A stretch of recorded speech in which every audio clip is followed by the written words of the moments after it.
Well, hi, everybody. This is DearMamaSal, and it is Friday lunchtime. So today, as we always do at Friday lunchtime, we're going to be talking about coping with feelings. And I've got a lot of interesting stuff, I think, today. But amongst it, what I have got is some ideas of what you can do to help a friend who is in despair. Or maybe even if that friend is you in despair, things you can do to help yourself out of it. And so for those of you who are new to the broadcast, a very big welcome. If you're watching this on the replay, feel free to leave comments below the video as it does the replay. And I'm pretty good about seeing all comments, and I normally get to reply to them all as well. So just know that this is what we do. DearMamaSal is a group of people who get together 3 times a week to help each other cope. And that is the important thing. Coping is something we all need to do, and to hold one another's hands, because we all have good days and bad days, and it's okay. And we all have feelings. And hi there to Beth. Beth very kindly has stepped in to be our admin for the day because Jody has gone to a doctor's appointment, and I'll talk more about Jody, our regular admin, in a minute. So the main thing is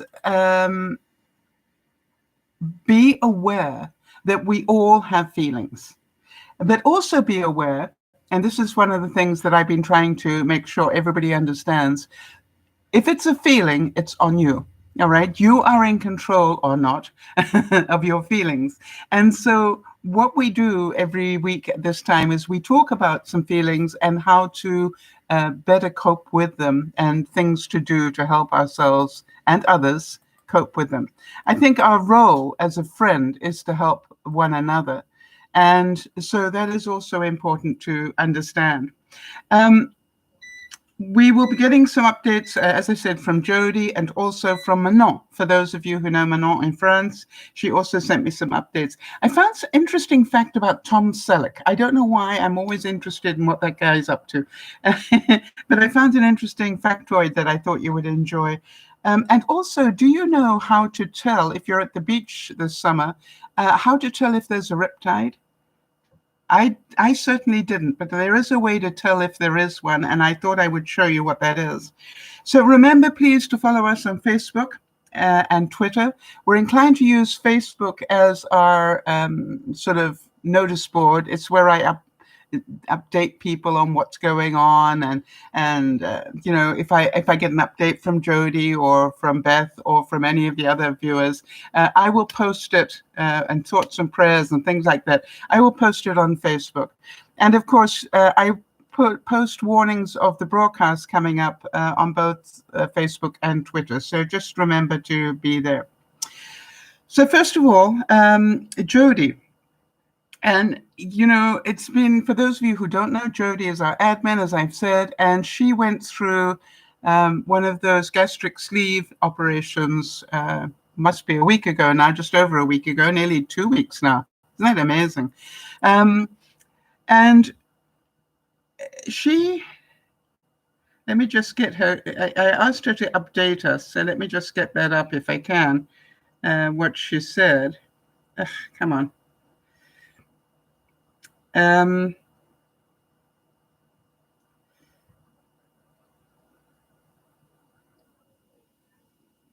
right. Of course, now that I want to get it up, it doesn't want to come up. Come on now. There we go. Oh, first of all, the update from Manon. Manon is still, you know, she went through a really sad breakup of a relationship, and she says she's still trying to figure things out. And for any of us that have been through a breakup of a relationship, I think we all know what she means by that. And she says she's doing great at her new job, or she feels that she is, and that's awesome. And apparently all the people at work went out together this week and went to a restaurant and had a meal, and they had lots of laughter and jokes and things. So she's feeling pretty comfortable. And isn't that funny how one door closes and another one opens up? And so it's great that she has this job that she's enjoying. I found a quote, and some of my quotes today will be funnier than others. Fred Durst, who is an author, said, "I've made a lot of mistakes that I'm grateful for because I won't make them again. And I won't let my other artists make them. Or I'll tell them, don't do this. A lot of them still make those mistakes anyway, but you can't be told things when you're doing your own thing." How many of you like to do your own thing? You know, put your own personal stamp on things. Like, you're prepared to not be as popular, maybe not as successful, maybe not this, maybe not that, but you want to feel free to do it your way. And I think it's a great thing. But do you also pay the price for that? Absolutely. So remember, as in all things, you know, it's going to make a difference. For those of you who I can't find that quote from, there we go, Jodie's update. There we go. I knew it was there. Before I do that, I just wanted to give a heads up for those of you, if Crystal, I think she comes in under the name of Crazy something. She managed to find our Facebook page, which is great. And if you do see her, please give her all the support we can. She just recently got a kidney cancer diagnosis. And so she's looking for support. And she did say that last week. So just to give you a heads up. All right, here's the update from Jodie. She said the pain is decreasing and is now at a level 2 or 3. That is amazing in that it's healed up that quickly. The incisions are healing beautifully. She's been advanced to baby food. You know, because the first week she could only have liquids, right? Now she's been advanced to pureed food. That'll be for 1 month. She gets to eat that. But she is actually delighted at the options that she got. She got way more options than she thought she was going to. She's lost 13 pounds already. And so if you want to lose a lot of weight, drink a lot of liquid instead of food. Amazing, isn't it? In just over a week, she's lost 13 pounds already. And she's actually having a lot of fun researching. She took this time that she knew was going to be challenging for her. And what I love about Jodie is she decided to become proactive to the problem that she had. And it talk about problem solving. She decided she was going to get a new recipe folder, a binder, and fill it with things, recipes that she researched that she would be able to eat during this transition time back to real food. And she has had such fun doing that. And so it's also creative, and we know that's important to give you balance. And I thought that you'd all like to know that she's doing that. Yeah, Beth, it's wonderful, isn't it? So she said, I'm having fun researching and rewriting recipes to adapt to my new lifestyle. Thank you for all your support and encouragement on her journey. So I want to thank you all for supporting her. By the way, she said no bread until August, but I'm actually surprised that bread is coming up pretty soon. I just wanted to say that I'm aware that it is Linda's birthday, Linda in the UK, on the 25th, and Farmer's on the 26th. So if anybody else has a birthday coming up this week, please let me know so we can add it to our list. And again, a thanks to Lynn, who did the fun thumbnail that you saw today. I always like her little pictures. She has such fun doing them. You can tell she has fun doing them. And, when I look at them and I chuckle, I think, okay, if I chuckle, then somebody else is going to as well. So moving right along now into feelings of despair. Have any of you ever felt that? Have any of you ever felt sad? I had a day yesterday where I was blue. I've got to tell you that. I just felt blue. I felt sad and I couldn't work out why. And And that's unusual for me because I'm pretty good about identifying the reasons for things. But I just felt blue. And then I realized it was more than blue. I was feeling at some level a despair. And that was really strange. So if any of you have ever felt that, feel free to add your comments in here. I then ended up in a situation whereby last night I then grabbed hold of a very well-known health food and I consumed the whole bag. Now, some of you probably are rolling your eyes. You know I'm pre-diabetic. This is not high on my list of foods to eat, never mind a whole bag of them. And so did this help me at all? No. But I realized there was a tape playing somewhere in my head and that it was going to self-sabotage me. And what I decided to do, okay, if that's what you want to do, let's do it, because I know I can recover. Now, isn't that interesting? You see, I know this was going to end up bad on my when I did my blood sugar test this morning. I knew it was going to be bad. But I also know, because you guys have helped me and taught me, I know how to recover from that. So even though it was bad, it's like it's not the end of my world. It just is going to be a bad day or week while I recover from it. I don't know if any of you relate to that. Every now and then, I think it's okay, just to go, something, if that's what you want to do, go right ahead.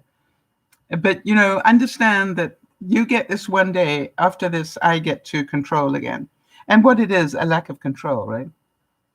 I don't like that feeling. I don't like it at all. And by the way, if you or a friend, let's talk about a friend, because sometimes it's easier to talk about a friend. If a friend of yours, and let's hope that I am one, if a friend of yours is in that sort of mindset, do you think it helps to say to them, oh, snap out of it? No. No. I would like to suggest, and you've done it to yourself. You're a human being, so you've done it to yourself. How do you feel when somebody says to you, oh, snap out of it? Get a grip. Does it make you feel better or worse? And so what I want to talk about today is, what do you want to hear rather than that? All right, so Beth is saying, my coworkers recognize me being blue before. Oh, before I do, yes. Still do a great job, but my facial expressions changes a bit. Yes, I've covered it up for so long. It's still an issue of recognizing it before others do. Well done, Beth, for being able to know that you do that. They know me well. They can tell, and I can tell they care about me. Yes. I think it's a friend that can recognize it, but also it's a friend that can let you deal with it. All right. So what did they say, Beth, when they saw the facial expressions? Did they tell you to snap out of it, or did they come in with some words of support? And thank you for talking about it, because that's really important for people to hear. And, that is wonderful when your coworkers can support you that way. Yeah, they were saying take a break with them. Let's go for a walk outside, walk it off. All right, but even if they say let's go walk it off, I don't think that puts it, that says that by the time we get back, you need to be over it. I would say, the words, how can I help you, are more productive for your brain set. How can I help you? In other words, we know it's a feeling. And if it's a feeling, it's something you're dealing with. Nobody else can deal with it. And so how about that one where people say to you, oh, you got nothing to be depressed about? Does it make you feel better? No. So instead of that, how about things like, hey, we can get through this. I've got your back. So let's talk about it. Let's deal with it rather than ignore it. Let's deal with it. And it's important that you support somebody who's going through this sort of stuff. Or what about that sort of, oh, well, man up, for goodness sake. Yeah. Doesn't help. Or smarten up, doesn't help. What people need to hear is, I know you're strong enough to get through this, and I'm going to be here holding your hand if you need it. And even if you don't.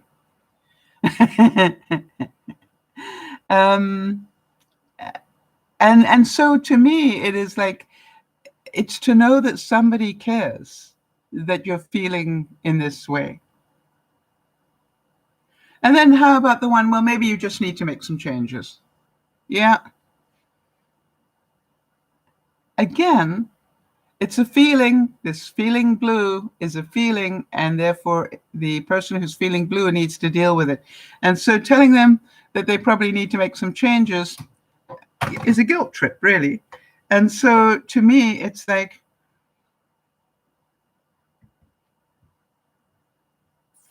I'm here for you. Let me know what I can do to support you. I use the words, how can I help you a lot? I use the words, what can I do? I use the words, tell me how, do you need options, or, what is it you need right now? You see, I don't presume that I can fix it, because I don't think I can. I can give options. I'm good at that. I can give options, but I can't fix it. That's, when somebody has a feeling, it's up to them to fix it. And so how about, oh, well, you don't look sick. Yeah, imagine with Crystal and her diagnosis of kidney cancer, what if she doesn't even look sick? And, it's like, hello? Or have any of you ever had a mental illness of any sort?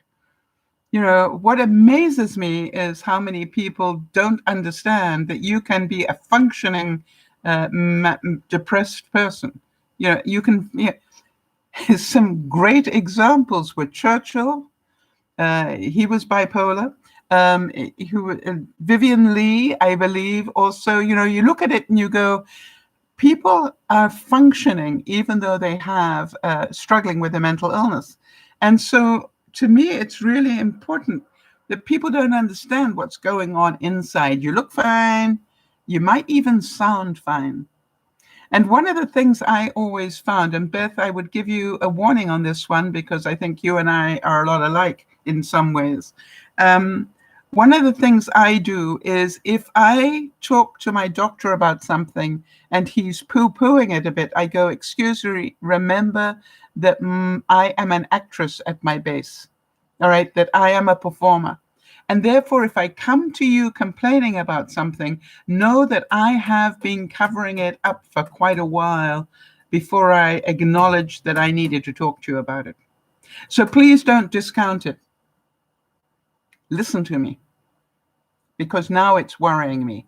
I wonder if that makes sense. And so that is one of the ways that, I have to remind my caregiver, my doctor, that, I'm pretty good about covering up symptoms. I'm pretty bad about it, actually, rather than good at it. I wonder if any of you relate to that. They're saying, I get that all the time. I don't look sick, but I have MS. And the heat takes a lot out of me. So this time of year is hard. Yes, I'm finding this particularly hard this year. Mind you, it is hotter than it normally is as well.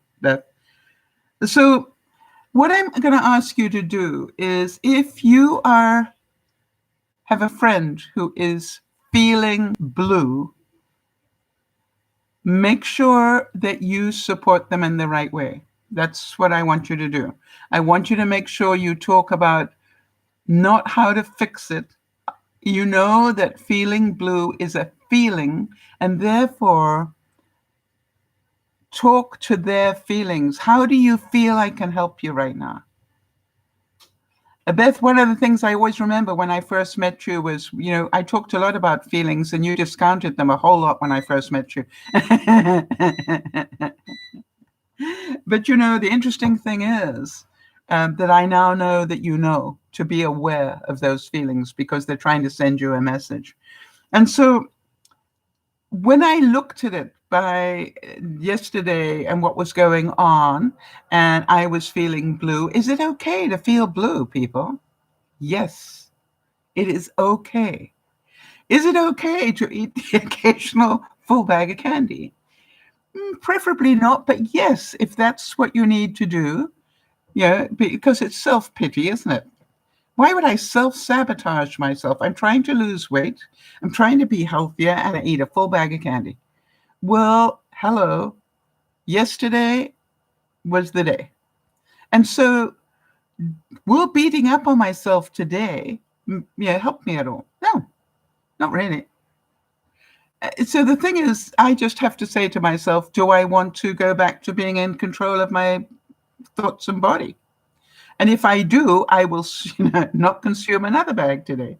And by the way, when I took my blood pressure, my blood glucose this morning, it was up in the American way about the very low 150s, which is about 8 point something for those of you who speak Canadian, which is way high. It's normally, in the high 6s or low 7s. So, it's just like a full point up. Never mind. That was yesterday.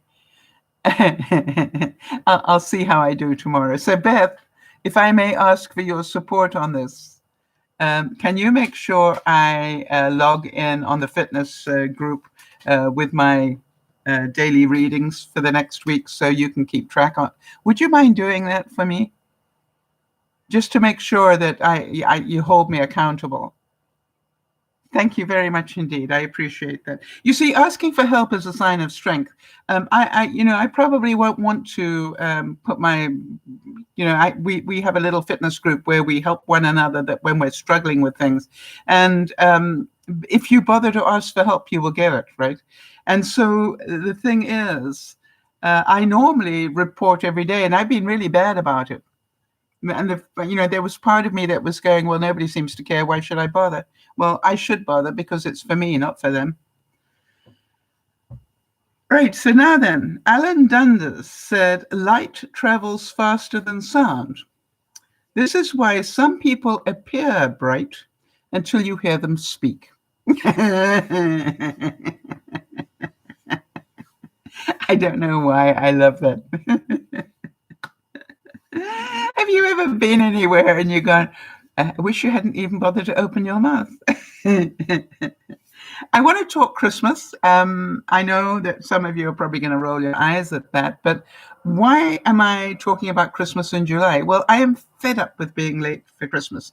So as some of you know, I am already starting to make my Christmas cards, and I thought I'd share a couple with you because I know some of you are creative and like that. So this is one that I've made, which I thought was quite cute. Yeah, and that is glitter there. By the way, I've got a new trick for glitter. I spray it with hairspray, and that stops it all falling off. Some still falls off, but it does stop most of it falling off. So I thought that was quite cute as a Christmas card. Now, the one that gave me the greatest pleasure, hang on a second, is this one, because it required a lot of learning. I decided to make some door hangers for people. And, I cut out the ho, ho, ho. And these are the cutouts. Now, why have I got the cutouts here? I'm going to use the ho, ho, ho on the back of it when I finish making the actual card. So what I did, and you see here's one in red. So what I did was I actually learned how to see one online, take a picture of it, and take it to my machine, and then learn how to put that onto my machine, and then how to cut it out. Well, I cut one out, and then I thought, gosh, wouldn't that make a great card if it was joined together? Hi, Kimmy, good to see you. And now that I've got that far, I'm going, wouldn't that make a great little pocket to put candies and things in for people that I want to hang it on their door, but I don't necessarily want to buy them a big gift or something, but I could just put a couple of treats in there. And so now I'm going to work out how to make the gusset here and a closure on this side, probably to close into the back there. So that's the next bit of learning I'm going to do, but I thought it was so cute. And the nice thing about it is that you can put, any color behind it, and it will still look good. All right, so if I put green behind it, it's still going to look good. If I put silver or gold behind it, it's still going to look good. I mean, it's just pretty golden. So, it's just going to make it really pretty. And I'm in a community here, and there's some people that, I would like to just give, hang it on their door and wish them Happy Christmas. So, and I have to thank Sandy, because Sandy sent me a picture of something she was making in fabric and felts and things. And it gave me the idea. Beth saying, hang it on the door with a gift card. Yes, something when I was thinking about, I could actually put a gift card in it. Makes sense. Once I've got it turned into a pocket, I can actually put a gift card in it. It's a great idea for a gift card. But the trick is to make it so that it opens and closes, if you know what I mean. You'd love some for your coworkers? Really?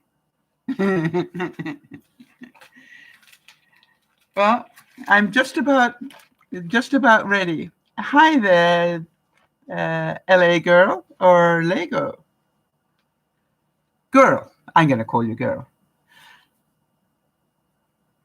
Yes, I made it out of cardstock, Kim.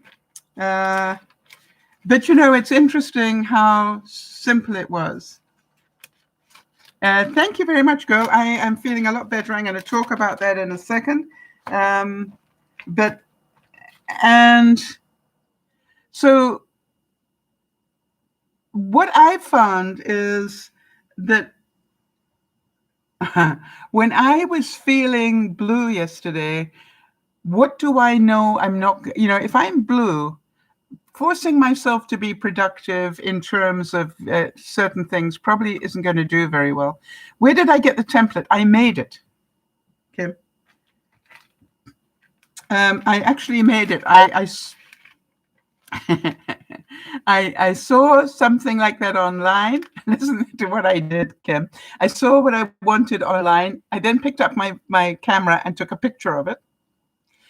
I then took that picture and put it into my silhouette machine and then started manipulating it. And I started off just having one piece. And then I started to think it would be really nice as a card if it opened up. And so then I manipulated it even more. And so I had two of them, like 1, 2. I did that to it. And then I welded it together on my machine and made it into one. And then scored it. Thank you, Beth. Beth saying Sal's mind is her template. And now once I got this far, and that's what I love about creativity, now I'm going, it would make a great pocket. And I can see that Beth agrees with me. It would make a really cute. And by the way, you could just hang it up for kids, hang it up somewhere on their door Christmas morning. So I will continue to do the next step. So no problem. All right. I'm actually, I was really quite pleased. And whatever that was all about, you understand, I knew that there's somewhere in my mind, it was trying to deal with something that was making it blue.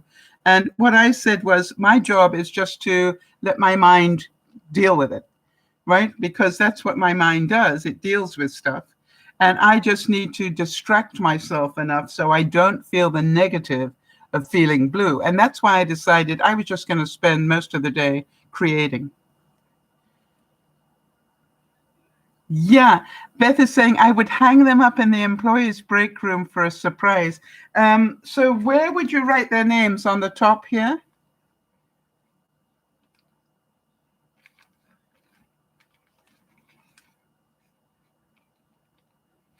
Yeah, I think so. It'd be cute, wouldn't it? Okay, we'll talk about it, Beth. Contact me privately and I'll make some up for you and send them to you. Right, so Kimmy's saying, what machine do I have and what does it do? It's called a silhouette. It's like a Cricut, but it's called a silhouette. And it's what they call a die cutter. I think you know what that is, Kim. So this is what it does, is it cuts things out of paper. So this, for those of you who understand this, right? So this actually, cut one is just this card with one color. And then cut two, oh, I lie. Cut one is this and take all of that out. And then what I did is I put the sparkly paper, glitter paper, behind it, and then I put another piece of regular paper there, and then of course I wrote this out and put that in. So it's just like, it takes time. I put it under the heading, why go to the store and spend $10 when you can make it for 100?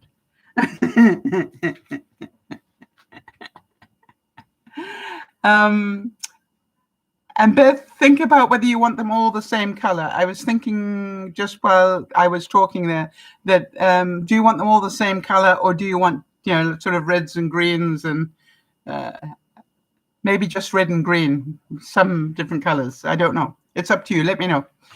So I'm talking about Christmas because I am now nearly 3/4 of the way through making Christmas cards. I'm getting that far ahead now. And the envelopes that I want should arrive next week. Now, obviously, I'm going to have to think about envelopes for these. And what I might do is change this design so that it fits into a regular 9x5, 9x4 envelope. That would be clever, right? If I did want to send one.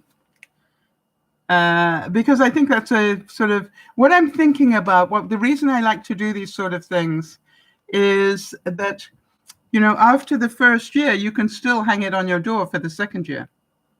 Hi, Jeannie. Would you like to give us an update, Jeannie? Because I haven't had one from you. Hi, you in your home yet? I'm just going to carry on while you tell me that. So what I was thinking was that, you can hang it on your own door, ho, ho, ho, just to welcome people. So think about that, which is, be creative. And I'm always looking for, I don't want to just give them a present. I would like to give them a present that will continue to look pretty.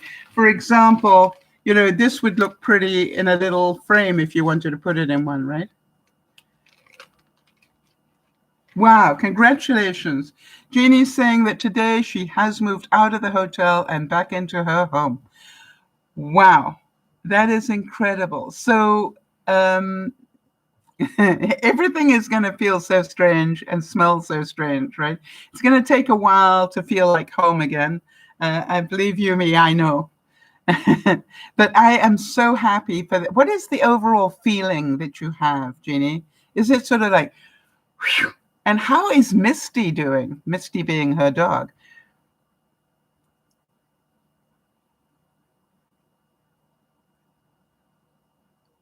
All right. Jeannie's saying we're still looking for workmen to help us move things from the 2 pods. Everybody is so busy. Yeah, and it's that time of the year where people don't want to be busy. You might want to think about maybe hiring a couple of students, 6'4", or 5'8", doesn't really matter. But, you might want to think about giving a couple of students a summer job, and how would you get hold of them? Maybe through Facebook. But obviously, no, I probably wouldn't do it through Facebook. I'd probably do it through friends. Do any of you know anybody who's got a couple of teenage boys that I can trust? because you're going to need people that are trustworthy. All right, so Jeannie's saying her overall feeling is exhausted. Misty is in the kitchen and on the deck. We bought a baby gate so she can't have an accident in the living room. Yeah, that's good. So you've contained her until she gets, used to everything that's new. So I didn't know that she was prone to accidents. Oh, yes, she was sick. That's right. I'm sorry, I forgot that. So your overall feeling is one of exhaustion. So if I were telling you that I was exhausted, Jeannie, what advice would you give me? And that's the way I always try to do it, is like, if we turn the mirror and say, okay, now if somebody else was feeling exhausted, what would we suggest they do? Now, Beth is a good one to ask.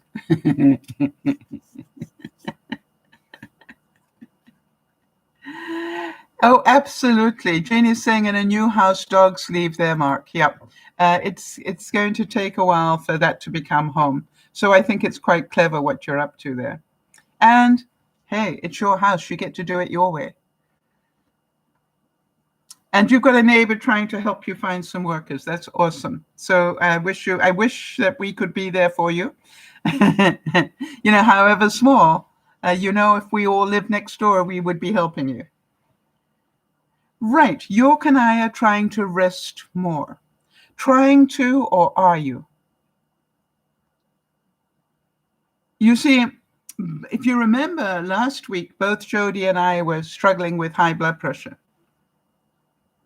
Both of us. And within a week, we are both back in the normal range. Why?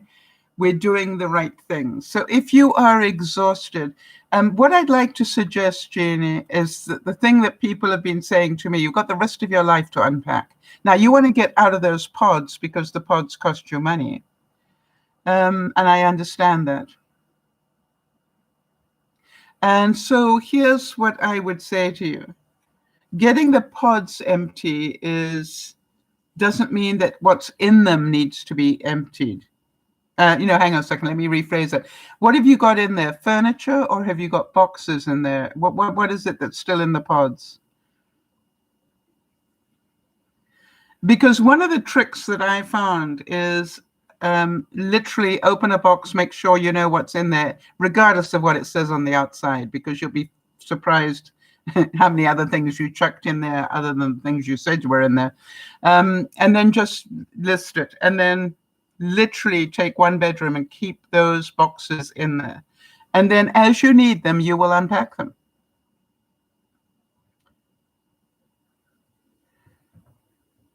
You're saying that York has been up at night worrying about what? Worrying won't fix anything. All right, does he know that? I hope so. I hope he can hear me. York, worrying will not fix anything.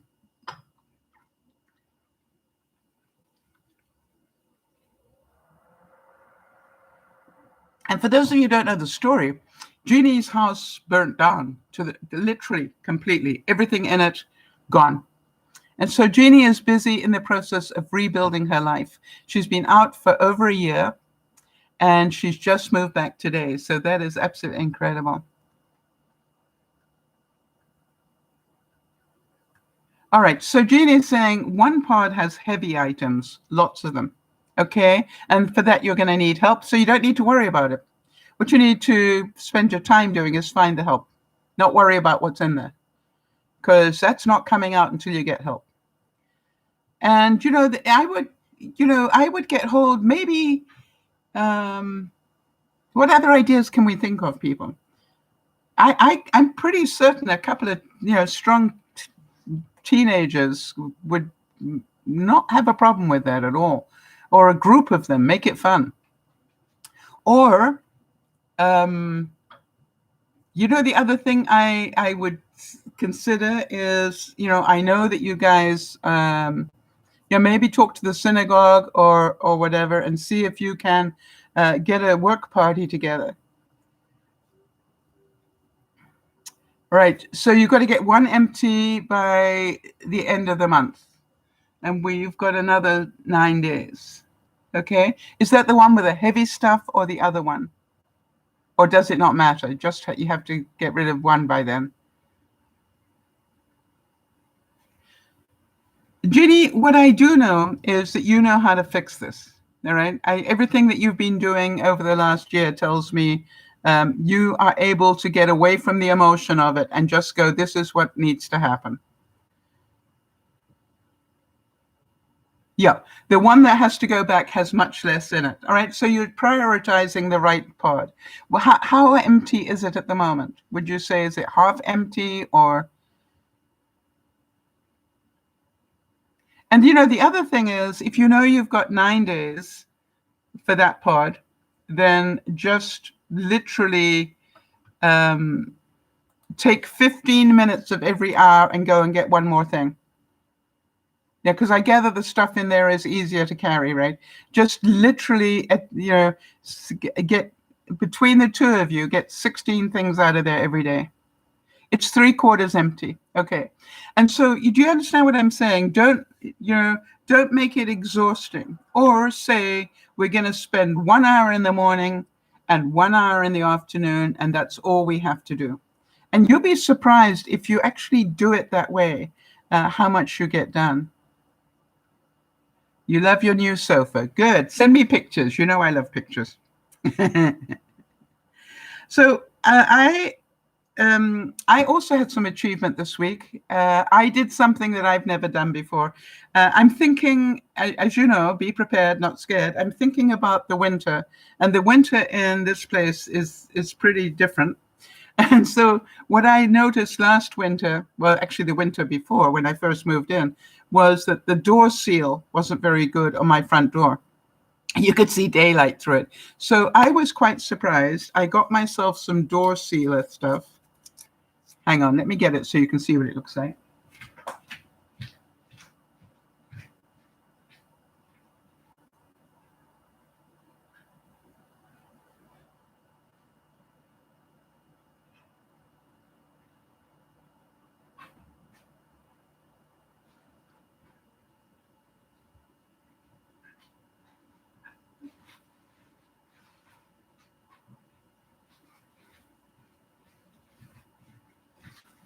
And the reason I wanted to show you this is because it's much easier than you think. It sort of comes in a roll like this, and then it has this yellow tape that comes off like this, and that reveals the sticky side. So all I did was I cut. What I decided was if the top part of that seal had disintegrated, then the chances were the bottom half was going to do the same thing. So I literally cut the whole lot out. That actually was the hardest thing, cutting the old one out. And then I just literally took a little bit of this off both sides like this. Okay. And started to stick it into the corner and then worked my way down, and it's done. And so I thought I would just talk about that because it looks like it might be difficult, but it isn't. And where did I get it? I think I got it on Amazon. So really easy to do. And why would you do it? Because it will save you money in the winter. All right. I had a lot of warm air escaping out of that door, that's for sure. So Jeannie's saying her first meal, she had hot dogs because it was National Hot Dog Day. How is Jody? I did do an update on her at the beginning of this, Jeannie. So, maybe you'll watch it on the replay. I also wanted to let you know that I am continuing to lose weight. Surprise, surprise. And I wanted to thank Crystal for telling us about, drink a gallon of water a day. I'm finding that a challenge. I don't mind telling you, I'm finding it a challenge. And so, but I've got the water here.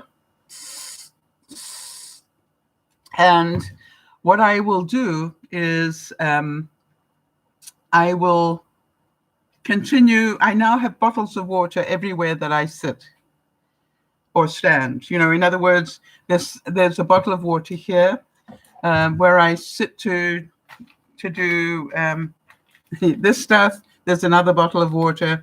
There's a bottle of water in my bathroom. And what I try and make a point of doing is every time I go to the bathroom, I try to drink some water. So that's what we're doing. Difficult, though. And I'm only trying to get a gallon a day in, but boy, it takes effort. I don't mind saying.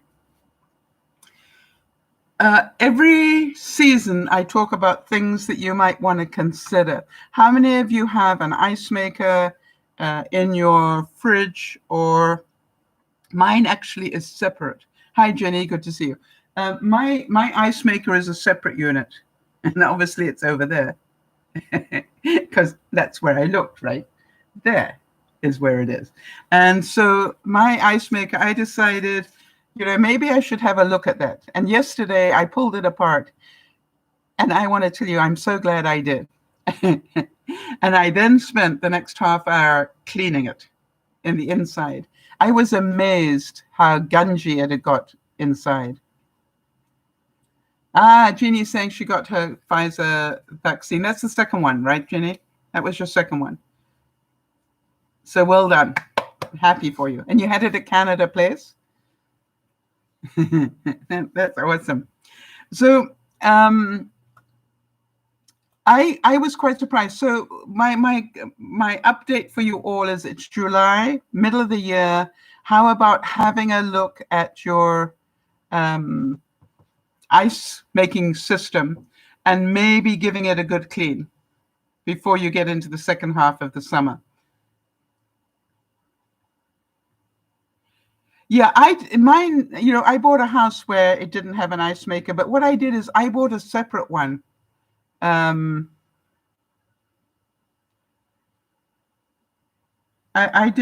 bought a separate one. You can actually buy just a little. I think I paid $150 for it, I think, maybe. But there are different ones. You don't have to spend that much. But I'm glad I've got it. And because it's portable, I love it. If I want to entertain people outside, I can take it out with me, and make ice. Well, you don't have to keep running inside and outside to get ice for people's drinks and things. You just do it. So anyway, so that's my thing, right? July, how about we clean something, the ice maker or whatever you've got in your fridge that looks like it. I personally, when do you guys defrost your freezer? For those of you who need to defrost, I'm amazed how much mine is frosting up already. And I would do that in the middle of winter. Why? Probably I will do it about January. Why? Because that means I can take everything out of the freezer and put it out on my deck while I clean the freezer. It'll be cold enough to keep it pretty cool. So, I'll put it in boxes, which also will help keep the cold in, and then I'll put them on the deck while I clean the thing. But I'm amazed how mine is frosting up. And then I thought about it logically. I'm opening it up and it's been so hot that there's a lot of hot air coming into it every time I open it up. So maybe that's what's causing it. Anyway, so how about this one? If you want children to listen, try talking very softly to somebody else. Children love to eavesdrop. I know a few adults that do as well. One of my favorite things is if I find people are talking, lowering their voices to talk, it's got to be interesting if they lowered their voices, right? So I'll go, excuse me a second, and they'll go, what? And I go, I wonder if you could talk up a bit. It's really difficult eavesdropping when you lowered your voices, but it must be good. And I'm amazed at the reaction I get. Because, when you lower your voice to talk to somebody about something, the chances are it's not something nice. How about a healthy attitude is contagious, but don't wait to catch it from others? I said this last week, and I'm going to keep saying it, all right? Be a carrier. I know Beth is a carrier of a healthy attitude. And I would recommend that we take on that responsibility. So I did say to you that as we come out of the pandemic, well, we're not coming out, we're going back in again now because of the unvaccinated people. But one of the things is we're going to have more people visit us again, and it's going to be difficult. We're not used to that. All right. If you think about it, have any of you got any feelings about that? How do you feel about having people come back into your home again? I have got 3 days, Monday, Tuesday, Wednesday, of people coming into my home, one way and another. And I'm actually quite surprised. I think it's part of the reason I got a bit stressed. It's like, I'm pretty sure that everybody's vaccinated, but will you be asking, I asked this last week, but will you be asking for them to prove that they've been vaccinated? Or will you trust what they say? Oh, you're scared. Okay, Kimmy, you're scared about it, right? So, but you are vaccinated, right? You see, remember that the vaccination protects you, but it doesn't stop you. You can get that Delta variant just walking down the street tomorrow, or going into a store or doing, filling up your car with gas. We can get it. The difference is if we're vaccinated, hopefully we are not going to end up in hospital. And that is what's going to be so scary. I noticed that some of the states in the States, have got as low as only 30% vaccinated. And that means that they're going to have a lot of hospitalizations. And, my heart goes out to them. And I think I heard it said this is now going to be the pandemic of the unvaccinated. So I would say just be prepared for that. It's going to get worse again. And it won't, hopefully, I saw some figures that like 93% of the people in hospital are unvaccinated now. That tells a story, right? By the way, update on, I've got an issue with a neighbor. It's ongoing.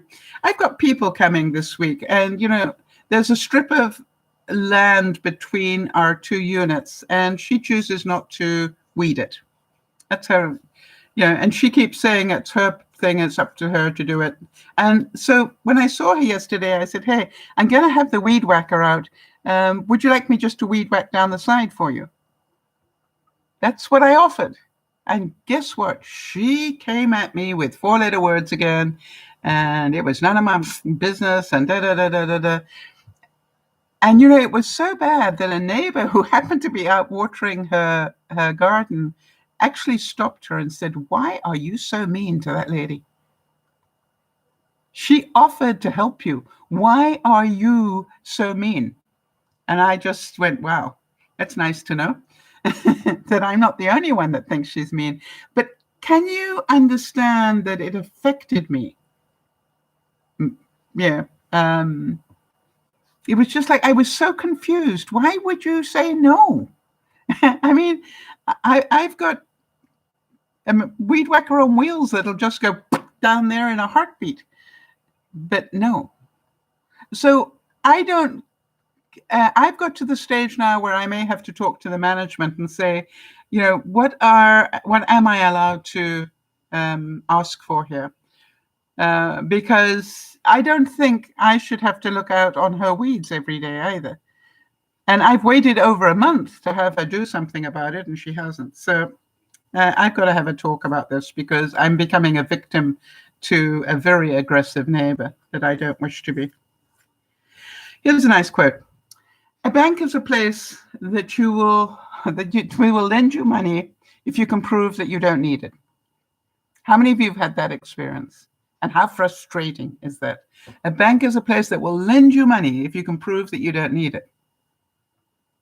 It's scary, isn't it? And I think it's going to get worse, quite honestly. Oh, and by the way, I've been binge watching a program on Netflix called Dirty Money. And I want to tell you something. That is eye-opening to see, some of the people and what they tried to get away with and didn't succeed. But, it's just like it's big corporations and individuals that you know of, and you just go, wow, I didn't know it was that bad, but it was. Interesting stuff. So the next one, under the problem solver, I still have got unpacking to do.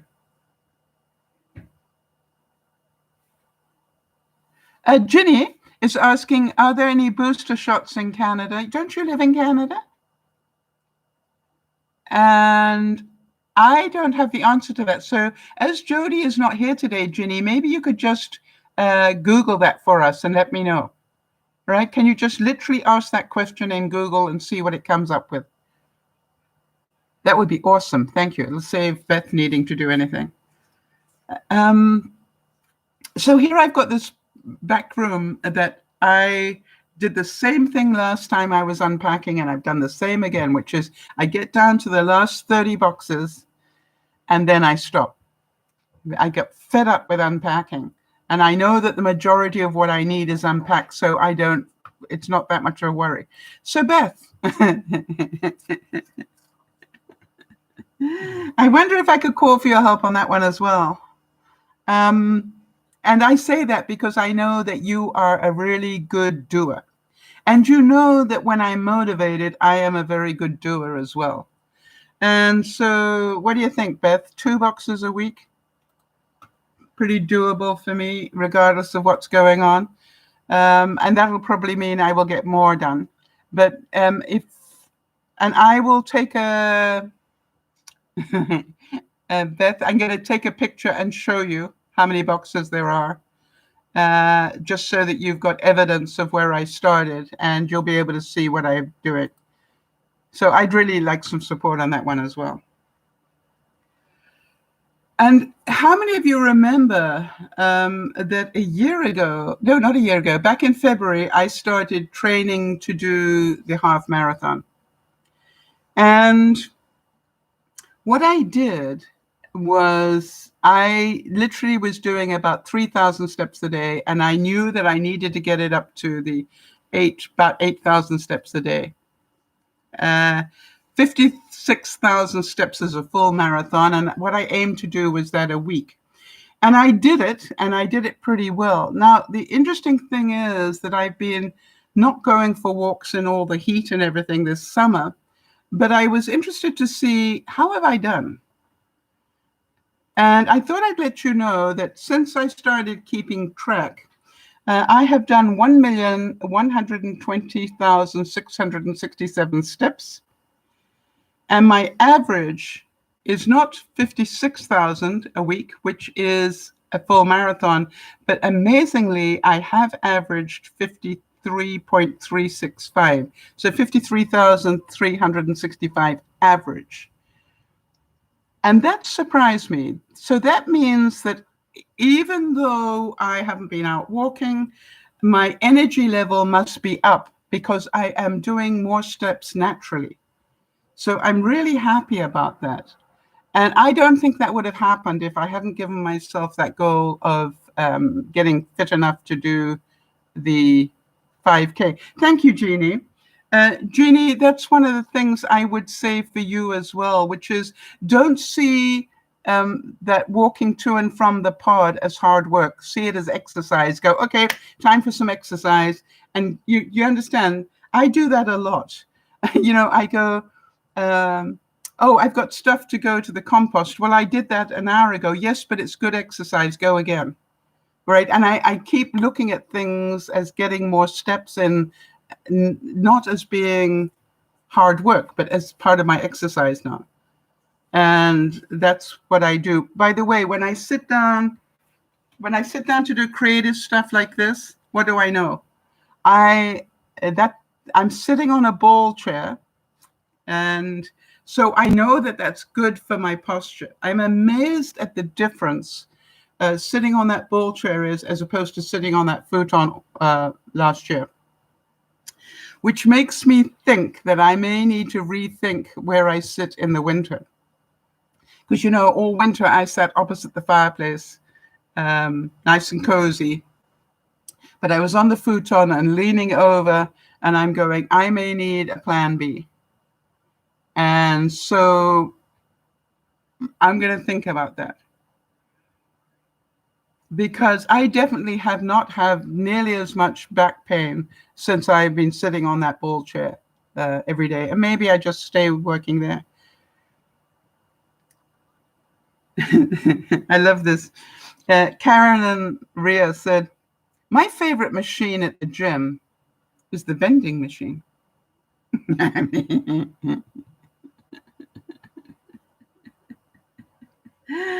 And this is a quote that I'm going to repeat every week because I think it is important for us to remember, right, about our new habits. Your health is what you make of it. Everything you do and think either adds to your vitality, energy, and spirit, or it takes away from it. So do you understand that because I had a blue day yesterday, I ended up with, oh my gosh, what am I going to do for the broadcast tomorrow? And I had bits of it ready, but I hadn't got enough of it ready, and I was panicking. And then there's this sort of like, panicking is not going to help yourself. It's very self-serving, but it's not going to help you. The only thing that's going to help you if you sit down and focus and put the broadcast together. And then, I don't know if any of you relate to this, an hour went by and I still hadn't done it. And so I went, Sal, do you want to do a broadcast tomorrow? Because if the answer is yes, you need to sit down and focus. No ifs, buts, and maybes. And so I did.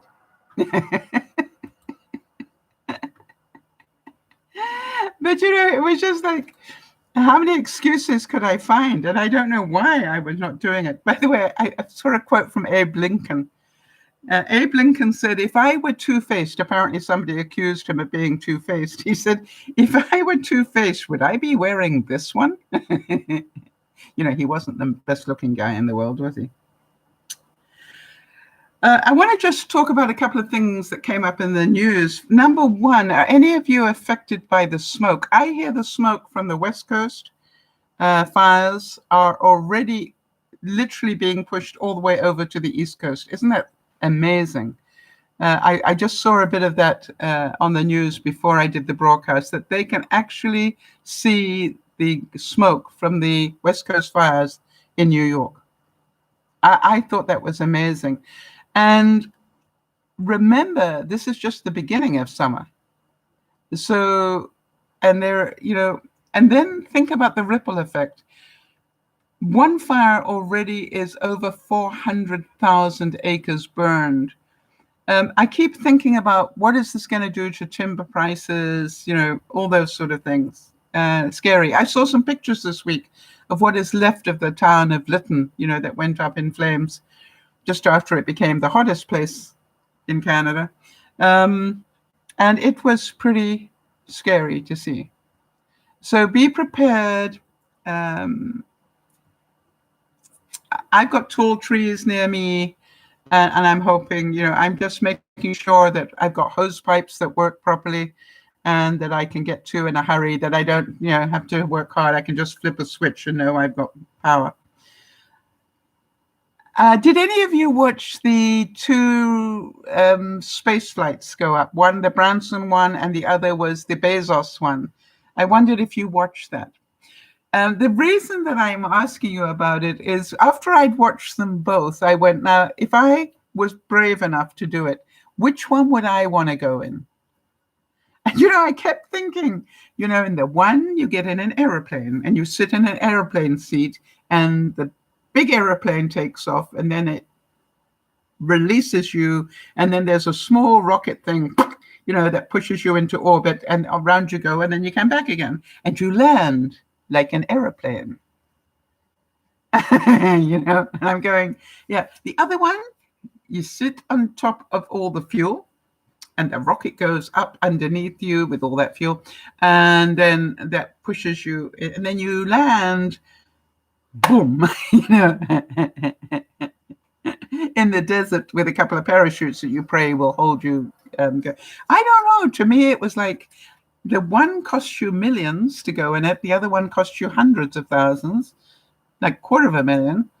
And the $250,000 one, to me, looks much more comfortable. But we will see. But, it's like, I know if I had to make a choice, I know now, do we know that one is safer than the other? No, not yet. And will I be doing it? Oh, no. Yeah, Jan. Hi, Jan. Good to see you. Jan's saying, wow, the smoke is already at St. Louis. The big smoke is smoking. Wow. That is amazing. Thanks, Jan, for the update. She also says I'd be doing the Branson flight too. That landing on the capsule was brutal. Yeah, I don't care how much padding you had. That looked really quite nasty. No, you're just going, no. They, and it took me back to when the first spaceships took off. That's how they used to land. And they're no. Now the other thing is the Olympics have started. How many of you are excited about the Olympics this year? And I have to tell you, for the first time ever, I don't feel excitement about the Olympics. I feel scared. And that's a feeling, and it's on me. But do any of you feel the same? It's like so many people put at risk. But on the other hand, I kept thinking about those poor athletes, I think 4 already, maybe more, who have trained their hearts out, got picked to go to the Olympics, overcame all their fears, went to the Olympics, and then got COVID before they could compete. I don't know about you, but I was so sad about that. It's like, can you imagine, through no fault of their own, they got the vaccine, they did everything, but because they showed positive since they arrived there, that now they can't compete. And it's just like, how heartbreaking is that? Can you imagine if that was your son or daughter? What would you say to them? All right. And that's why I wanted to talk about, talking to people about despair. Because I am perfectly okay with the fact that they are heartbroken. And I would say, I don't blame you at all. I would be heartbroken too. And who knows if you will be fit enough in 4 years' time to do it again, or whether we'll all be around in 4 years' time so you can do it again. So you look at it and go, imagine the devastation of giving 4 years of your life working morning, noon, and night to achieve the goal of going to the Olympics, to actually get there healthily, and then end up testing positive while you were there. I don't know why that really was sad. And therefore, I thought it was something. I'm certain I will see some of the Olympics, but I am not as excited as I normally am. I normally would binge watch the Olympics. So how do you guys feel?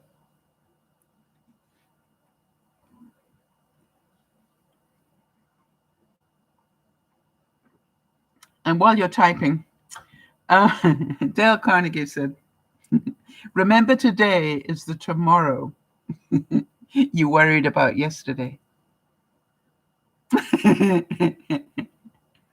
We made it. And by the way, and tomorrow we know exists because Lauren is already in tomorrow. You know what I mean? She's in Australia. So she's in Tasmania, but but it's like we know tomorrow exists because she's already there. Now, I thought this was interesting about Tom Selleck. Now, as you know, he played the role of Magnum for many, many seasons, and we all loved him in there. And quite an amazing experience, to put it mildly. And I and then he took various roles, but it was difficult because everybody just saw him as Magnum, and he was smart enough to age and then come back and do, but he's really been in and out all the time. And then he got onto Blue Bloods, and then really sat in that role where he is a commissioner of police. And the interesting thing that I read about him, and I wasn't surprised, and I hope it makes some of you smile. Apparently, when he walks through New York, the police all salute him. Any policeman that sees him will salute him. That's how much he has created that chief of police character, and how much, obviously, the police appreciate him playing that role. And I don't know why that struck me as so cute.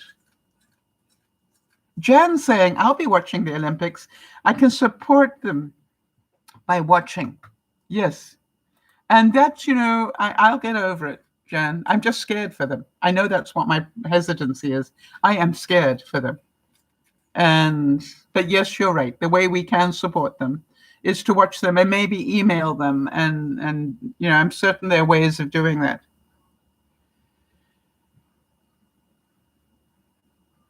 Now then, I saw this week, and I thought it's something I need to talk to you about, because I thought this was interesting. Do any of you know how to tell, if you're on a beach, how to tell if there's a riptide? So let's try and imagine this. You're sitting here, and here are your toes. Okay, and then here is the beach. And then here are the waves coming in like this. And the foam on the waves like this. Now here's the thing. If ever you see that the foam, if you can see that the foam is interrupted. Can you see that? Like that? It means there's a riptide.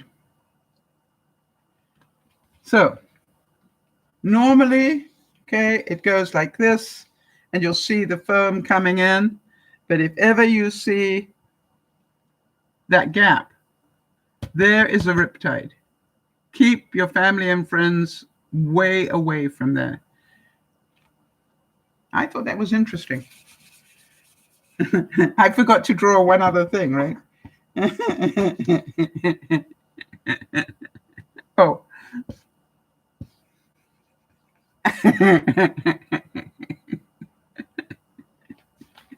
Because if you're sitting with your feet up like that, looking at your, never mind. Okay, let me get my eraser back out. All right. So here's what I found. If you see a space between the waves, do not enter the water at that spot. This space without white caps indicates a dangerous riptide. You will find yourself in a riptide. If you find yourself in a riptide, this is the next thing. If you find yourself being sucked out by a riptide, okay, do you know what to do? So here we go again. Okay. And here are the waves coming in, the white caps, and then you've got this gap. And here you are swimming away. The natural thing is to turn around and try and head for the shore. Don't do that. Okay? What this is saying is, if you get caught in a riptide, go to one of the sides and then go to the beach. You need to go sideways to get out of the riptide. You will never make it back to the shore. The riptide will exhaust you. All right, but you may make it out to the side. Now, you've got to sort of guesstimate which is the closest side, and I don't want to be in that situation to find out how to do that. Jan, I apologize that I didn't put a cherry or an orange slice in there. or a lime one. She's complaining about my picture. All right, so I thought that was interesting. All right, so it said, if you remain in the middle, you'll be pulled further from shore and into deeper water. So interesting. Now, is that something that you might want to tell family and friends and suggest they passed on? Because I don't know about you, if you're going to the beach, it's a good thing to know 2 things. Number 1, watch out for those whitecaps being missing. Don't go into the water there, go somewhere completely different. But also, if you get caught in a riptide, go sideways. Don't turn around and try and go to the beach first. Go just get out of the riptide first and then go to the beach.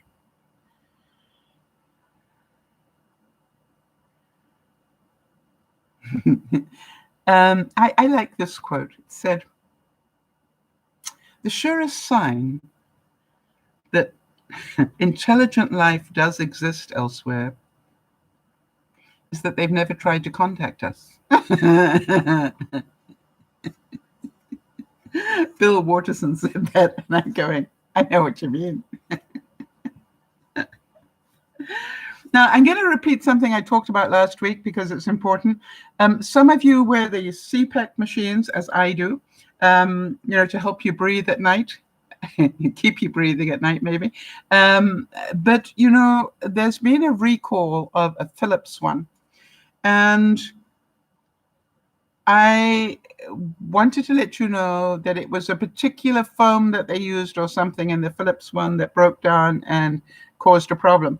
So what I found out was one of my neighbors who has very serious sleep apnea, very serious, has a Philips machine. And then I thought about it and I said, something, I have sleep apnea, but it's not that serious. It really isn't that bad. And so what I did is I said to him, hey, I will happily lend you mine until yours gets replaced. And I'm pretty certain you will agree with me, right? In fact, I don't need it that badly. But, he refused it. And that's on him. At least I offered it. And that's what I felt good about, right? And Jan's saying, yeah, I forgot the lime slice, my bad. Yeah. It was just like, really? I think I'd have lime in that margarita.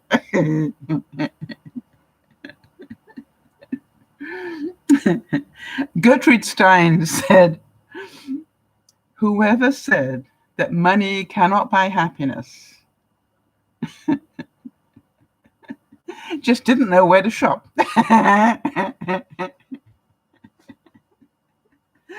Oh, Jeannie's saying that I was generous about offering my CPAC machine. I know how bad his sleep apnea is. But what was funny, Jeannie, is when he said thank you, but no thank you. He said, look, I've been using it for this long and it hasn't caused me any problems. So, I'll just keep using it until I get a new one. Okay. I can only, right, I'm only responsible for my behavior, right? Not somebody else's. We all agree on that one. So I did my bit. Like I offered to cut the weeds for my neighbor. And she refused and attacked me. I mean, go figure. It's just like, I'm offering to help you, bozo brain. Oh, that's a judgment. Sorry. Now, you will know that both Jody and I had high blood pressure last week, and I've got medication now that I'm on. And of course, being me, my next goal is to get off them again. And if I want to get off them again, crying with laughter isn't a good thing. It ends up with makeup everywhere. So, that'll make me laugh all the more.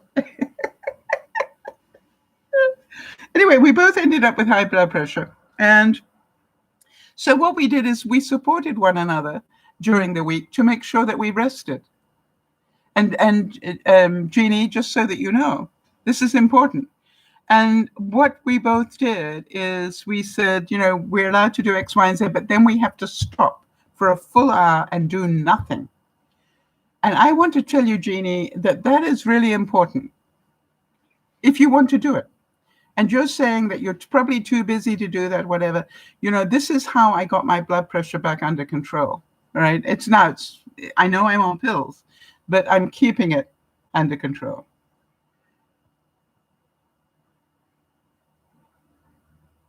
Yeah, isn't that true, Jeannie? So sad. Jeannie's making a comment. She's saying, "Dear Sal, that lady, my neighbor, uh, that is so unhappy that she wants others to share the unhappiness. She may never change. I don't think that she will. But, I'm going to keep trying to be the nice neighbor, even though she doesn't appreciate it. I will keep, offering to help. And that's it. Yes, so Jeannie's saying, I believe you about the resting. Now, Jeannie, do you want some... Do you want some truths from me about this resting thing? It is so difficult, Jeannie, because I'm a multitasker. All right. I mean, that. You've watched me, you've heard me talk my stories enough. I even multitask when I go to the bathroom, for goodness sake. So to me, to do nothing is just like, really? Nothing?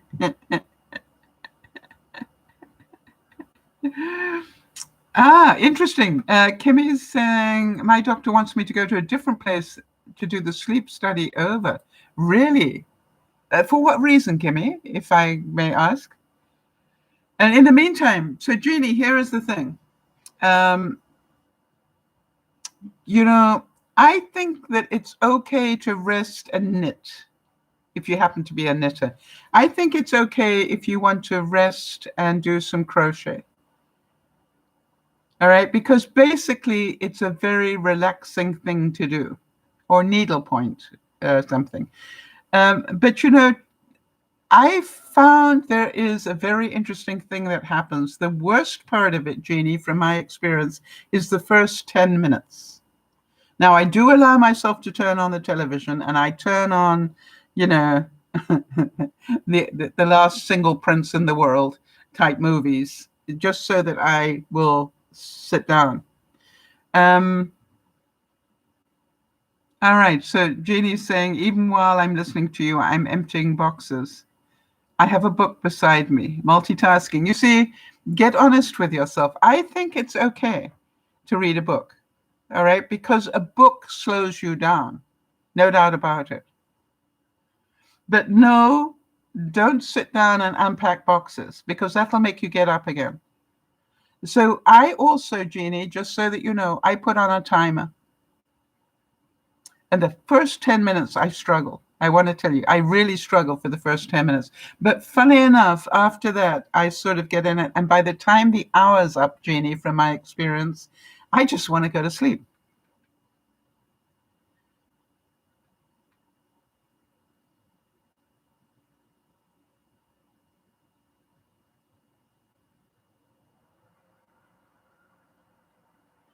Oh, you're saying they said I need to have the pressure on 20. And that's what it's at. It's making problems at the pressure of 12. It is too high.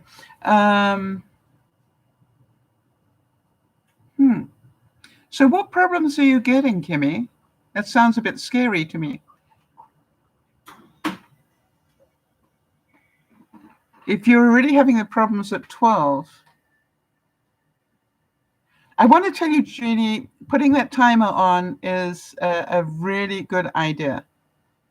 All right. And then give yourself that commitment. Okay. I do it once in the morning and once in the afternoon. And it's so difficult, but that's what I'm doing to make sure that I get that rest. And remember, Jeannie and York, right, that this is high stress time for you, which is high blood pressure time for you. And I didn't know my blood pressure was high. All right. I thought it was fine.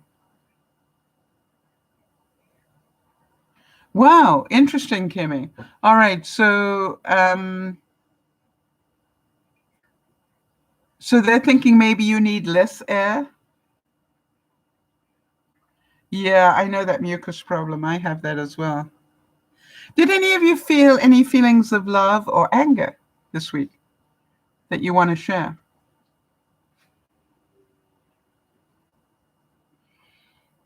Catherine Hepburn said, life is hard. After all, it kills you. When it was like, yeah. I'm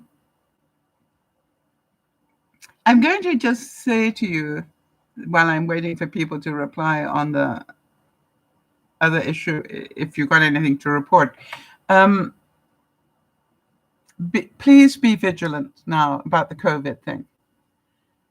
We're now at the stage where the people who are unvaccinated are spreading it amongst themselves and going to end up in hospital. But in the meantime, they're still shopping and they're still going to restaurants and they're still doing all the things and they're not wearing masks. So please stay vigilant with the, keep your hand sanitizer going. I have hand sanitizer on my keychain. As soon as I get back in the car, I don't know about you guys, but as soon as I get back in the car, I make sure I really sanitize my hands and my steering wheel and everything before I start driving again. That's cute. Jen saying, girl time with my granddaughter this week. No sweeter love. Yeah, I want to tell you that poor Benji, he keeps saying to me, Sal, can I come up yet? And I'm going, nope, not yet. And I just heard that they've extended the border thing until August the 20th or something. So I'm still, you realize that Leah is over a year old and I've never met her, except online. Yeah, it's pretty scary, isn't it? So that is life. So again, will you remember that your safety is your business and nobody else's? If you don't want to have people in your house for whatever reason, I'm still trying to work out that the people I will have come visit me are the people I trust to be smart. All right, trust to be smart. That's if I don't trust your intelligence level in terms of this COVID thing, I'm not going to have them in my home. So Jan, I'm so sad to hear that, but that is your right? Jan saying I'm unvaccinated. However, I have not left my house in 8 months. Wow. Jan, you have a good reason for not doing that. Could you share it with us so we can understand? I like to understand both sides of this story. And are you not fearful? Jeannie's saying, I felt a bit of anger today. We wanted to eat outside with Misty, her dog, at a favorite restaurant, and they said they could not serve outside. All right, so we ended up with takeout, disappointed. Yes, which were you, angry or disappointed, or both?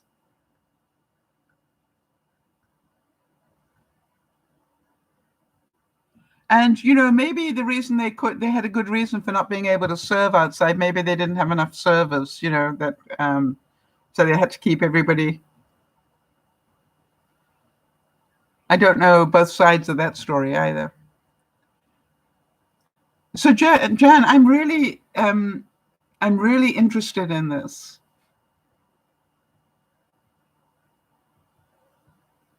Because I would think now, okay, hang on a second. Certainly, a year ago, I underwent 22 hours of intense spiral surgery.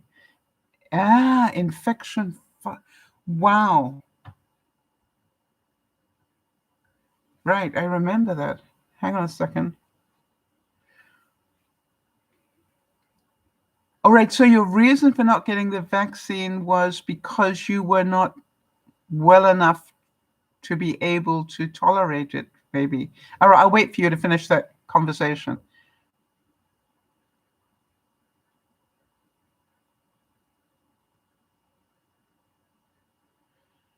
Right, you were on IV antibiotics, so you didn't have... All right, and what is your reason now? Or are you still vulnerable? Because you're not... I've known you a long time, Jan. You have an awesome sense of humor, but also you're not you're a smart lady, so therefore So are you still at some level vulnerable in terms of this vaccine, but more vulnerable if you don't have it? Yikes, that's so difficult for you. What does that feel like? Oh, I got so many questions. Sorry. All right, let me go back to Jeannie's thing while you're typing. Jeannie said about was she angry and disappointed, right? She said both. They know us, and yet they did nothing to help us out. Too hot in the car for the dog. Yeah, that was, that's it. Ah, wow, I didn't know that, Jan. You see, seek first to understand. So Jan's saying she was on IV antibiotics for 8 weeks and then had 5 PEs. What are PEs? I know you know what they are, but I don't. I probably will do when you type it up there. Anyway, and now you take antibiotics for life. Wow. So help me understand. You had 5 pulmonary embolisms? Well, thank goodness you're still here. Thank goodness you are still here. And I had no idea, Jen. I mean, I missed that somehow in all our times. Maybe. So here's my question. Your husband is fully vaccinated. Yeah, you're a survivor, Jen. You wouldn't give anybody the pleasure, right? All right, Kim is saying, my daughter doesn't want to get her COVID shots either, and she doesn't trust them, which scares me. Okay, so here is the thing. This is the daughter you already have issues with, I think, Kimmy, probably.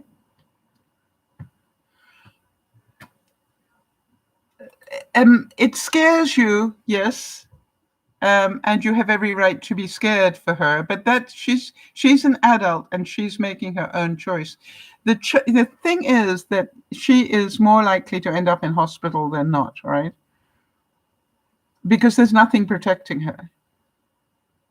Now, here's another thought I thought I should just bring to the table because, you know me, I like to see both sides of things. But, we don't know that a year from now, or 2 years from now, or 5 years from now, that we won't find out that, maybe it wasn't a good idea to have the vaccine. Maybe that the world needed that many people killed off, and that many more needs to be killed off. Because that's what they find out with these big pandemics. So I look at it and go, I still believe everybody has the right to choose, but I also find it's amazing how many people seem to think that people who haven't had the vaccine are putting me at risk. I don't see that. I see they're putting themselves at risk. And where am I wrong here? Help me. Yeah, and Kim is saying that's what scares me, her ending up in hospital, or worse, in the ground. All right? Because now what's being spread is the Delta variant. But the majority of people in hospital now are in hospital because of the Delta. And I'm seriously, like, again, in 80, 90% of the people in hospital have got Delta, not the original one. So that's the one that's putting people in hospital now. And, worrying about it is understandable, but can you do anything to change that? This is her choice. She is an adult. Okay, so Kimmy, you're saying they are putting people at risk. We are putting, we can still spread it, Kim. You do understand that, right? We can still get it, and without knowing, I could be carrying it right now and not know. So it is the people I am concerned about now are the children. All right, they may have to vaccinate the children. But tell me why they are putting people at risk. They're putting themselves at risk, yes, and children at risk. But, we all are putting, you understand what I'm saying? We can all spread it still. The vaccine doesn't stop us spreading it. I don't think.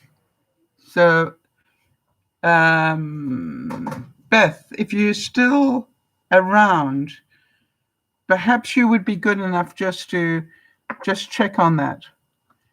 That, if I am vaccinated, I can still spread it, I believe, right? All right, so Kimmy is saying, I'm trying to get her to see differently and get vaccinated. I wonder how you'd feel if she tried to get you to see differently and not get vaccinated, right? It's your personal choice. It's we each get to make our own choice as adults.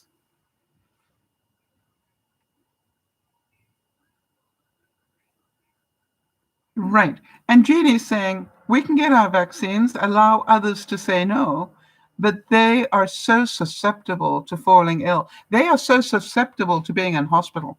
It's not just falling ill, falling seriously ill. And so for those of us that care about one another, it's scary. It is scary. I didn't see I had much of a choice about getting the vaccine because of my history. And I probably would have had it anyway, but it's just like I have too much history of lung problems and so forth that, if I got this thing and I'm at that age where I was vulnerable and all sorts of things, and I'm going, no, I'm not even going to take that risk. I'll take the vaccine now. I'm hoping that, 5 years from now, I won't regret that. But I don't know. None of us do. True?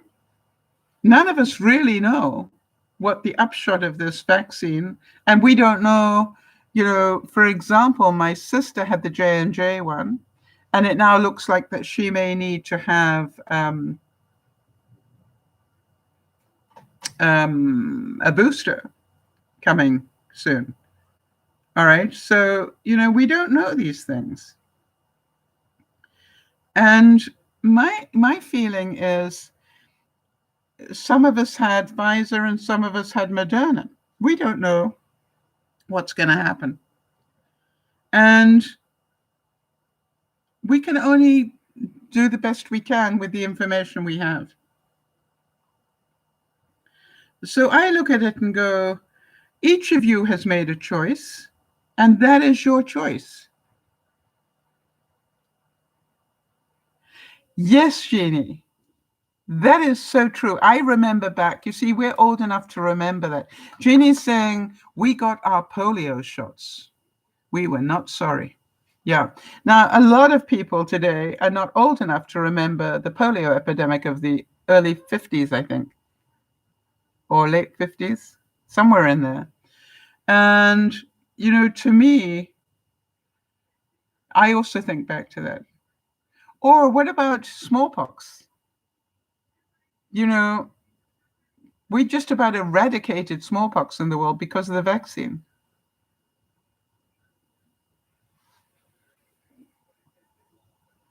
And so, we need to, if we can, be aware. And be aware that I want to make sure we understand that just because they are not vaccinated does not put us at greater risk. I don't believe. It puts them at greater risk. Jan is saying, I'm not an anti-vaxxer. I've had many. I'm old enough to remember smallpox. Yeah, exactly. Yeah. So, I look at it and I go, we just need to do what we do. And so I look at it and go, why would I stop people coming into my house if they're not vaccinated? Is there a reason? Anybody knows? I can't see a reason for that. I'm hearing from my sister that, for example, she doesn't want to let people into her house unless they can prove they've had the vaccine. And I'm going, why? What does it gain other than lose your friends? Okay. So Kim, thanks, Kimmy, for doing that. Kimmy's saying it says if you're vaccinated, you are less likely to spread the virus. Why? would be my question. Why? I don't see that. But I'm certain they're saying it because it sounds like something they would say because they're trying to encourage people to get vaccinated. But I don't see it.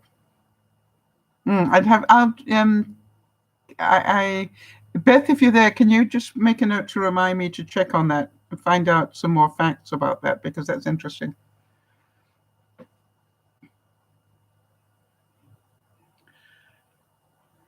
Thanks for looking that up, Kimmy. So I look at it and go, I think it's going to get worse again. Be prepared for that. And now then, how many of you are still stocking up your pantry and your freezer?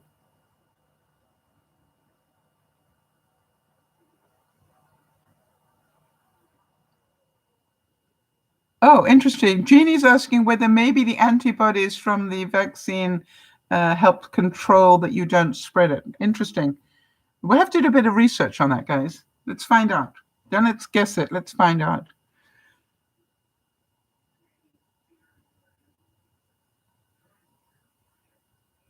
And so, I wanted to tell you that all right.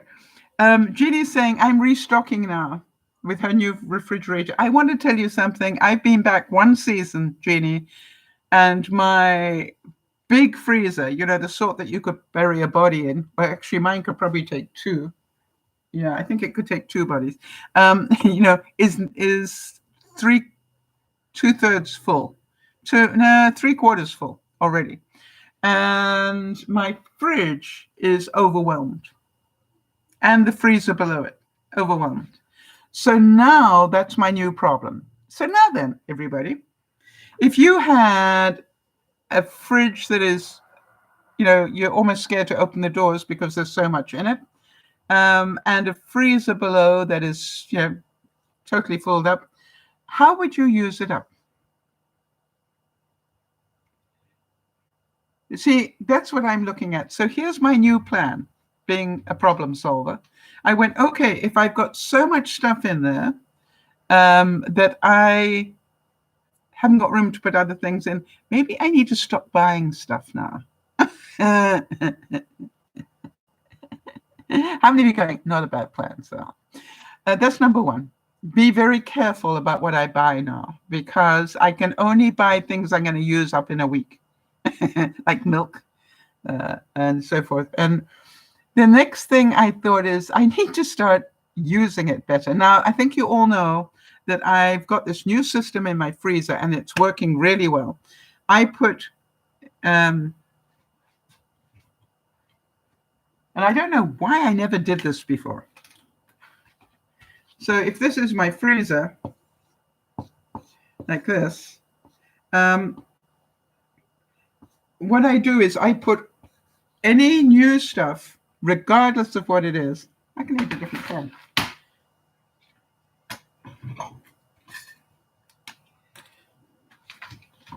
Okay, so this is the freezer.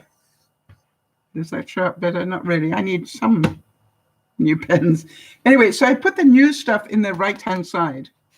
And then all the time I am moving stuff. In other words, I am now eating out of this side.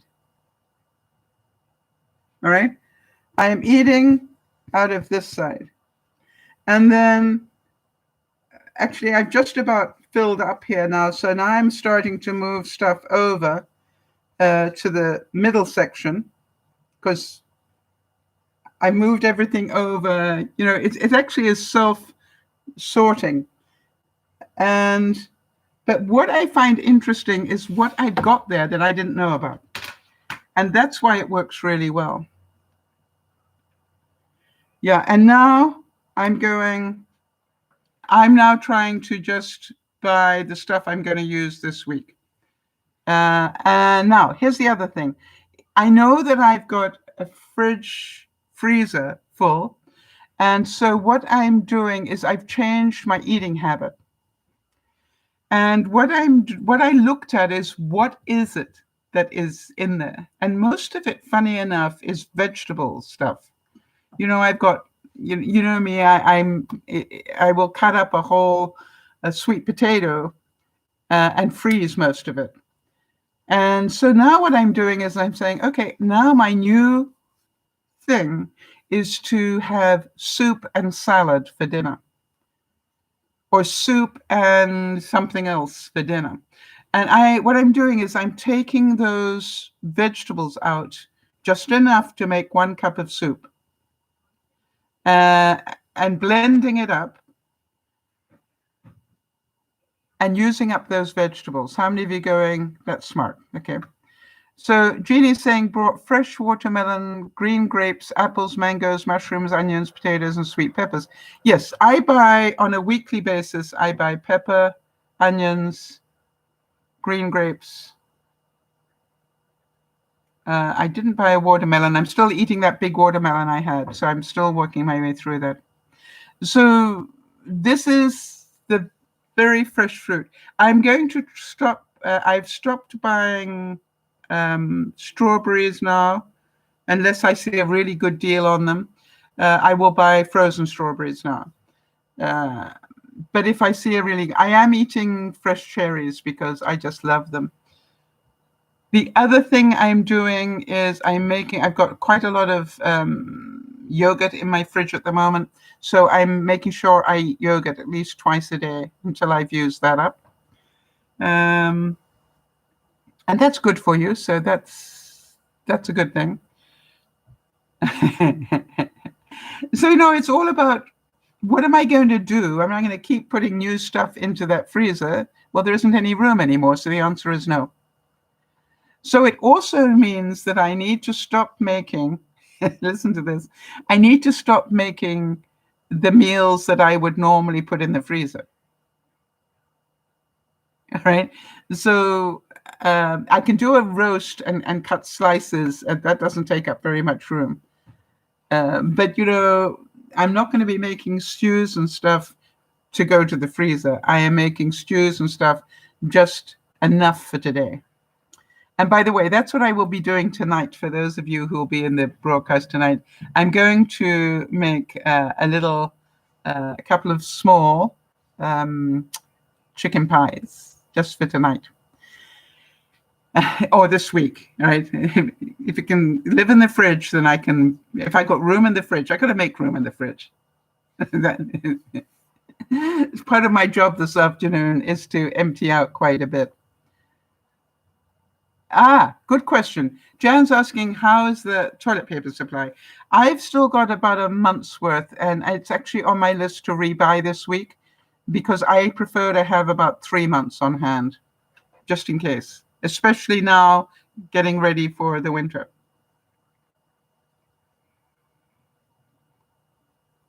So, Jan, what I will do is I will buy a big lot of it. You know what I mean? I'll go to Amazon or something and buy instead of buying a dozen, I'll buy 3 dozen or something. I've got room to store it in my master bathroom. I've got a cupboard in there that I keep my toilet paper, and it's got plenty of room to do that. Also, I had forgotten that I bought that big supply of paper towels, so I don't need paper towels. I already got those, remember? I have just bought another 10-pound bag of flour, even though, I try not to use it too much. But I do love my homemade bread, as you know.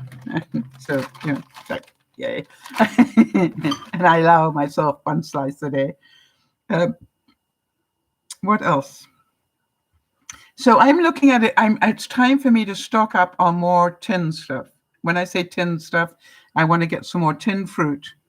And I want to get some more things like shrimp in a can or a crab in a can, because they are very good to just add to things. I am very exciting, people. I'm getting very excited. That's a feeling, right? I think I'm nearly at the stage where I can start digging in the bottom of my potato bags to find potatoes. How many of you are going, there is nothing better than new potatoes? And I'm almost scared to go and do it in case I haven't grown any. Like I've gone through all this process and there aren't any under there. Can you imagine how upset I would be? There are going to be potatoes there. Please tell me that. And so what I found out this season, I haven't worried about doing a really fancy garden outside, right? Yes, Jeannie's saying York loves a chicken salad, and sometimes I use a can of chicken in water. Yes, and quite honestly, I'm looking at only buying big amounts of meat, right? If I buy beef, it's going to be a roast. If I buy chicken, I will either buy a full chicken or I will buy something like a butterball that I can slice up. If I buy turkey, I won't buy a full turkey because I don't eat that much, but I will buy, a big turkey breast that will slice up because I can use it for lunches as well as dinners and things. And so that's what I'm doing. I buy as big as I can now that I know I will use. I don't particularly like dark meat. Okay, nice to see you there, Kimmy. Thanks for popping in. Yes, great idea, right? Jeannie's saying I add curry powder, celery, and green relish. All right. So this is about get creative. And also what I've started to do, I don't know about you guys, I've started to add meat as a sort of decoration more than, 1/3 of a plate. So I will have a salad with a couple of strips of chicken on it. Or I will make, a really nice cauliflower cheese and have a little bit of chicken with it. Am I making sense? Whereas before I would have a steak and then all the other bits. Now I have noticed that my consumption of potatoes has gone way down now that I'm growing them. But that's okay. And I am hoping that I will be able to harvest my first grow bag that I have. I've got 3 grow bags and then I've got 2 lots in my garden, but the ones in my garden are not growing as well as the ones in the grow bag. So that's a learning lesson. So I can do this. And hey,